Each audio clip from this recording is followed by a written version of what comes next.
हाँ जी, जेई 2027 अब पास आ गया है। मुझे याद है आज मैंने पहली जेई 2027 की वीडियो बनाई थी 2023 में, तो वो बहुत ही अर्ली मानी जाती थी। लेकिन अब तो 2024 आ गया, 3 साल में आपका जेई है।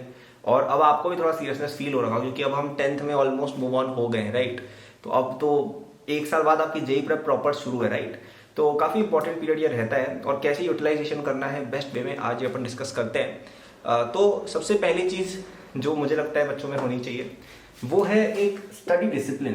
ठीक है, ये आपकी नंबर 1 क्वालिटी है जो अभी आपको डेवलप करनी है। ठीक है, कई बच्चों का मैंने देखा है कि वो क्या करते हैं कि उनमें वो डिसिप्लिन नहीं होती है जो चाहिए होती है। क्योंकि देखो, आप जब जेई प्रेप करोगे तो आपको बहुत आवर्स के लिए बैठना पड़ेगा। आपको होमवर्क ही कई बार दिन में 6 घंटे का मिल जाएगा, फिर रिवीजन भी करना है, फिर टेस्ट आ रहा है, फिर खुद की भी बैकलॉग चल रही है। तो ऐसे करके आपको संडे के दिन बैठ के 11 घंटे 12 घंटे इस तरह की पढ़ाई रहती है। 6 घंटे का तो टेस्ट होते हैं, राइट। बीच में 2 घंटे का ब्रेक, मान लो 8 घंटे का टेस्ट चल रहा है, आधा आधा घंटा ट्रैवलिंग, तो 9 घंटे आपके टेस्ट में चले जाएंगे संडेज को जब मॉक टेस्ट होगा।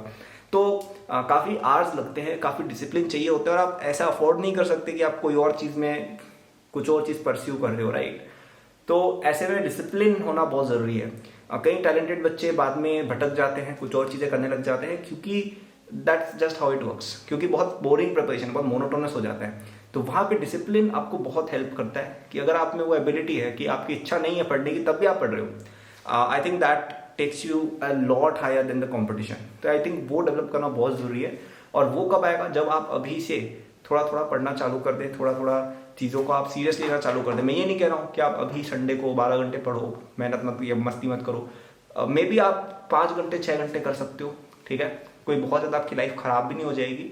आप 6 घंटे पढ़ लो, 6 घंटे कुछ और कर लो, आप खेलने जा सकते हो, आप दोस्तों के साथ, whatever you do, right. So I don't think it's an unreasonable request, it's not an unreasonable ask, so please do it, develop some study discipline. दूसरा कि अपने कंफर्ट जोन से बाहर आना बहुत ज़रूरी है। मैंने कई स्टूडेंट्स को देखा है जो अपने 9th 10th के कोकून से बाहर नहीं आते हैं कि 9th का हो गया तो 9th की ही आर डी शर्मा लगा दी, आर एस अग्रवाल लगा दी, प्रदीप लगा दी।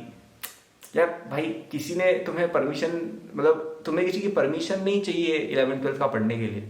ये मेरे साथ भी होता था। मतलब मैं जैसे 11th की बुक्स पढ़ता था 9th में, तो मुझे लोग बोलते थे भाई तू 11th का कैसे पढ़ रहा है? पढ़ लिया, किताब उठा ली, पढ़ ली। उस पर कहीं लिखा थोड़ी है कि भाई तुम नहीं कर सकते, कहीं लिखा थोड़ी है कि आप 12th का नहीं पढ़ सकते, नहीं समझ सकते। वो तो बस डेजिग्नेशन बना दी सिलेबस की, अच्छा ये 11th का सिलेबस है, ये 12th का है, ये 10th का है। कहीं ऐसी कोई ब्रह्मा जी की कोई वाणी तो नहीं है ये कि भाई यही यही है तुम्हारे लिए, तुम कुछ भी पढ़ सकते हो, राइट। देयर आर स्टूडेंट्स जो 9th 10th के अंदर पता नहीं क्या क्या पढ़ लेते हैं। कोई पता नहीं सीईओ बना हुआ है, किसी ने सॉफ्टवेयर बना लिया, कोई प्रोग्रामर है, राइट। तो कितने सारे एग्जाम्पल्स होते हैं। तो आप परमिशन सीख करना बंद करो और खुद को आप परमिट करो कि मैं अपने कंफर्ट जोन से बाहर जाऊंगा, मैं 9th की चीज़ें नहीं पढ़ूंगा, मैं थोड़ा 11th पे जाऊंगा, थोड़ा 10th का करूंगा, थोड़ा 10th एनसीईआरटी में कवर अभी करूंगा जल्दी से जल्दी, फिर मैं एचसी वर्मा करूंगा 11th की, फिर मेरे को 12th की एनसीईआरटी भी करनी है मैथ्स की, राइट। तो ये आपकी प्लानिंग ऐसी होनी चाहिए। आप ऐसे बैठना नहीं है कि अच्छा वाह लोकल कोचिंग में फर्स्ट आ गए, खत्म काम, आईजेएस फर्स्ट टेस्ट कर लिया, खत्म काम। नहीं, there is always someone ahead of you. तो या तो आप गेम में पार्टिसिपेट मत करो, ठीक है, या तो आप इस कॉम्पिटिशन से भाग जाओ कि भाई मेरे को नहीं करना, ठीक है मैं तो चलूँ, कोई बात नहीं, उसमें कुछ बुरा नहीं है। लेकिन अगर आप इस कंपटीशन में उतरे हो, आपने सोचा है कि मुझे अपना टाइम डेडिकेट करना है, तो आप अच्छे से करो ना, फिर आप रेस्ट मत करो। You have to always look higher. क्योंकि आप जिस दिन नीचे देख के सेलिब्रेट करने लग गए ना कि भाई देखो मैं तो कहाँ आ गया, उस दिन आप वापस नीचे चले जाओगे। कभी भी जब माउंटेन चढ़ रहे होते हैं तो नीचे जब मुड़ के देखता है व्यक्ति तो वो डर जाता है, नीचे गिर जाता है। उसको हमेशा ऊपर देख के आगे बढ़ते रहना चाहिए, ठीक है। तो कंफर्ट जोन से बाहर रहे, अंदर मत आए, उसके चैलेंज करते रहो। जैसे ही तुम किसी बुक से, किसी टॉपिक से कंफर्टेबल हो गए, आगे मूव ऑन करो, उससे डिफिकल्ट चीज पर चले जाओ। ओके। एंड थर्ड, प्लानिंग आपको अब करनी शुरू करनी है कि मैं कब क्या पढ़ूंगा, पढ़ूंगी, कब मेरा 10th का सिलेबस कंप्लीट करना है। 9th को तो आपका हो गया होगा, 10th का अगर हो गया है या जब भी हो जाए, 11th का कब और पहले क्या करना है। क्या मेरे लिए फिजिक्स ज्यादा प्रायोरिटी है तो मैं फिजिक्स सबसे पहले कंप्लीट करूंगी। फिर क्या मुझे केमिस्ट्री समझनी है 11th की 10th में, तो मैं केमिस्ट्री करूंगी। मैथ्स चलो स्किपेबल है, आपको लगता है कि मैं तो आरएओ की प्रिपरेशन कर रहा हूँ तो मैं जेई की मैथ्स से दूर रहूंगा, बाद में कर लूंगा 11th में, ग्रेट। लेकिन ये प्रॉपर प्लान होना कि आप अपने अगले 1 महीने 3 महीने में क्या क्या टारगेट सेट करते हैं उनको अचीव करना, डेली की प्लानिंग होना, ये बहुत इंपॉर्टेंट है। आप ऐसे हवाई बातें करेंगे ना कि अच्छा वाह ऐसे ही कुछ भी रैंडम पढ़ रहे हो, उससे कोई प्रोग्रेस नहीं होती है। आपको प्रॉपर डॉक्यूमेंटेशन करके लिखना होगा कि भाई you know what, this year I have to finish this books, कि इस साल के एंड में मुझे 11th की फिजिक्स और 11th की केमिस्ट्री पूरी अच्छे से आनी चाहिए।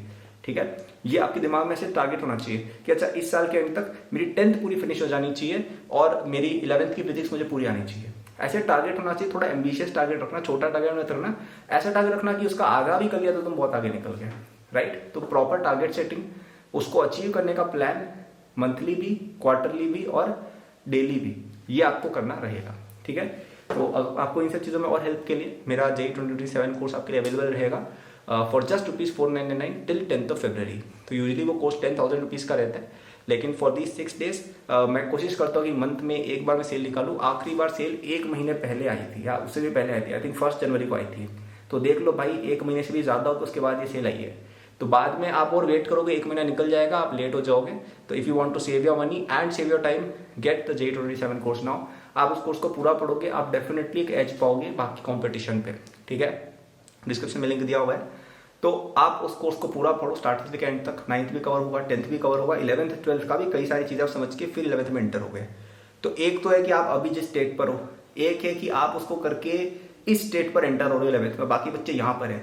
तो अब वो केवल गैप ग्रो ही होगा, है ना, क्योंकि आपको पहले से चीज़ें आती है तो आपको एक हेड स्टार्ट मिल गया है। तो अब आप और तेजी से भागोगे और आपका 12th का सिलेबस भी 11th में हो जाएगा।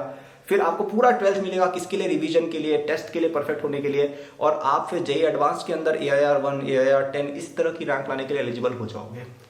कभी भी AIR 1 आपको ऐसा कभी नहीं मिलता है जो 12th में शुरू करके 11th में शुरू करके आ जाए। हाँ, थ्योरेटिकली पॉसिबल है बिल्कुल, लेकिन कभी प्रैक्टिकल हुआ नहीं ऐसा। क्यों? क्योंकि भाई जो बच्चा ऑलरेडी आगे निकल गया वो तो आगे ही रहेगा ना, वो पीछे थोड़ी आएगा। तो ये सब करने अगर आपको है, एक तो है कि आप नहीं चाहते, आपको लानी ही नहीं उतनी रैंक कि भाई मैं तो 5000 रैंक ला के खुश हूँ, तो मेरा चैनल भी अनसब्सक्राइब कर दो, क्यों फालतू में पंगे ले रहे हो यार। 11th 12th में पढ़ोगे तब भी 5000 रैंक आ जाएगी। लेकिन अगर फर्स्ट रैंक लानी है, 10th रैंक लानी है, 5th रैंक लानी है, फुल मार्क्स लाने, ऐसा कुछ करना है ना, फोड़ना है, ओलंपियाड करना है, तो अर्ली स्टार्ट चाहिए। और वो अर्ली स्टार्ट आपको इस कोर्स से डेफिनेटली मिल जाएगा, क्योंकि मैंने ये चीज़ें की हुई है। ठीक है, ऐसे ही नहीं बोल रहा हूँ, आप सर्च कर लो, सर्टिफिकेट दिखा दूँ मैं तुम्हें, विश्वास नहीं हो तो। सारे एग्जाम, IJSO, ओलंपियाड, JEE सब किया हुआ है। ठीक है, तो I actually know how to do it and at a very good price of just 5000 rupees आपको ये सब मिल जाएगा। पूरा पढ़ाया भी उसके अंदर, कुछ चीज़ें मैंने खुद भी कवर की है और पूरा करिकुलम तो मैंने ही डिज़ाइन किया है। तो आप वेबसाइट पर जाके देख सकते हो, नीचे लिंक दिया है डिस्क्रिप्शन में, फर्स्ट लिंक पर क्लिक करना, पढ़ लेना तुम्हें क्या क्या जानना है उसके अंदर, क्या क्या है उसके लिए, और उसमें फिर आप ऐड टू कार्ट करेंगे, फिर चेकआउट करेंगे, आपको कोर्स मिल जाएगा। ठीक है, अच्छा एक बात और, उस कोर्स में आपके RMO, IJSO इन सब एग्जाम की भी प्रिपरेशन का भी कंटेंट है अगर आप देना चाहते हैं, अदरवाइज JEE का तो उसमें है ही। So that was the video. ये चीज़ें आप प्लीज़ फॉलो करें कि सबसे पहले डिसिप्लिन डेवलप करना है, कंफर्ट जोन से बाहर जाना है और प्लानिंग अच्छी करनी है अगले 2-3 साल की। ठीक है, सो that was the video. Like subscribe करें, और अगर आप एक हेड स्टार्ट चाहते हैं, अच्छी रैंक लाना चाहते हैं, तो JEE 2027 कोर्स बिल्कुल लीजिए, डिस्क्रिप्शन में लिंक दिया हुआ है। टिल 10th February आपको डिस्काउंट मिलेगा। बाय।